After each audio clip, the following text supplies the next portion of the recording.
കദ്ദാബ്, നുണ പറയുന്ന ആളുകള്.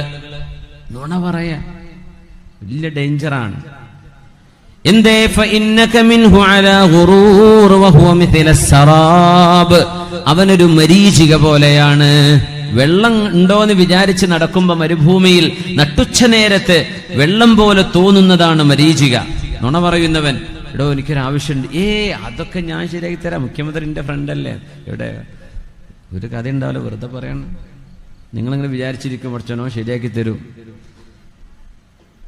പറഞ്ഞു പറ്റിക്കും. എന്ത് കാര്യം റെഡി എന്നാ പറയാ. കഴിയുന്നത് റെഡി എന്ന് പറഞ്ഞാൽ പോരാ, അവനെ കൊണ്ട് പറ്റാത്ത, എന്നെ കൊണ്ട് പറ്റില്ല എന്ന് പറഞ്ഞാൽ വേറെ ആളെ നോക്കാം. പക്ഷേ ഈ നുണ പറയുന്നവർ എന്ത് ചെയ്യും? നമ്മളങ്ങനെ ഒരു ലെവലിൽ ഇങ്ങനെ നിർത്തും. നമ്മളിങ്ങനെ പ്രതീക്ഷ വെച്ച് അവസാനം ഒരു കുഴിയിലേക്കായിരിക്കും ചാടുക. വഞ്ചിക്കപ്പെടുന്ന നുണ പറയുന്നവരങ്ങനെയാണ്. വിശ്വസിക്കുക.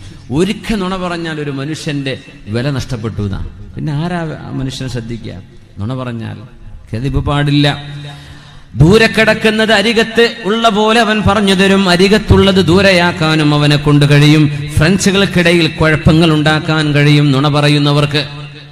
നുണ പറഞ്ഞോ ഉടനെ ഫിൽറ്റർ ചെയ്തേക്കണം. വലിയ വിഷയം, വേറെ ഒക്കെ നമുക്ക് സഹിക്കാൻ പറ്റിയേക്കാം. പക്ഷെ നുണ പറയുന്നത്, നബിയെ ഒരു മുഅ്മിനായ മനുഷ്യൻ വ്യഭിചാരം ചെയ്തേക്കുമോ?